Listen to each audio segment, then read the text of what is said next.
Coach Yeng Yao mga bro, nagkatotoo ang sinabi tungkol sa Gilas players at Hinebra player sa Gilas tatanggalin na.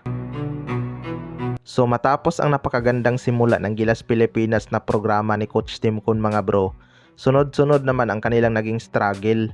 Nagsimula nga ang struggle na yan noong na-injured si Kai Soto.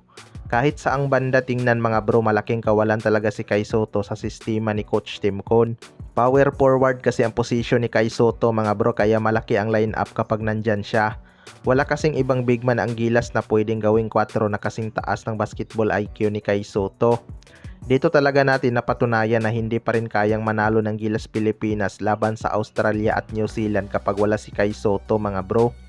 Kung totoo man yung sinasabi ni Coach Yeng Yao na maangas lang sa PBA sina Junmar Fajardo at Calvin Oftana, parang na real talk talaga sila nun mga bro, dahil wala nga silang nagawa masyado sa second window.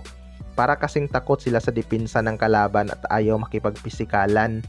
Pero credits pa rin sa kanilang effort na i-represent ang Gilas Pilipinas. Pero baka kailangan na talaga ng Gilas mag-rebuild ng player. Nakadepende na lang kasi talaga ang kanilang panalo kapag naglaro si Kai Soto. Pero kung mahihinang bansa, kayang-kaya naman nila kahit wala si Kai Soto tulad ng Guam at iba pang Asian teams. Pero kapag powerhouse team na, dyan na talaga kailangan si Kai Soto dahil sa kanyang tangkad. Sa kabilang banda naman mga bro, Hinebra player sa Gilas tatanggalin na. Ito ngang Gilas team ni Coach Tim Kun mga bro ay maraming Hinebra player noon.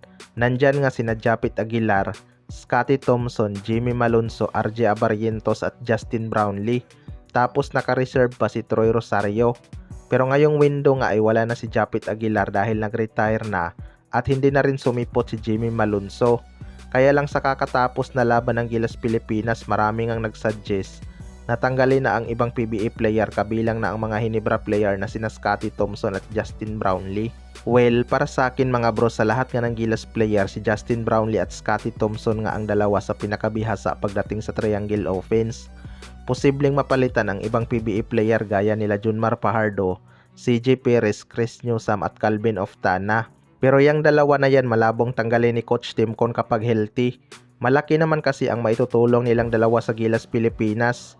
Kung may papalitan man si Coach Tim Kun, baka yung ibang player na hindi talaga consistent sa kanilang ambag. Hindi naman kasi scoring ang habol ni Coach Tim Kun kay Scotty Thompson, kundi ang kanyang depensa at rebounding. Hindi rin natin kilala si Coach Tim Kun sa kanyang malawak na rotation mga bro, kaya nag-a-adjust ito sa kanyang rotation. Yan kasi ang mahirap kapag maraming star player. Marami kasing fans ang bumabatikos kapag nagbabangko siya ng player, 'di ba?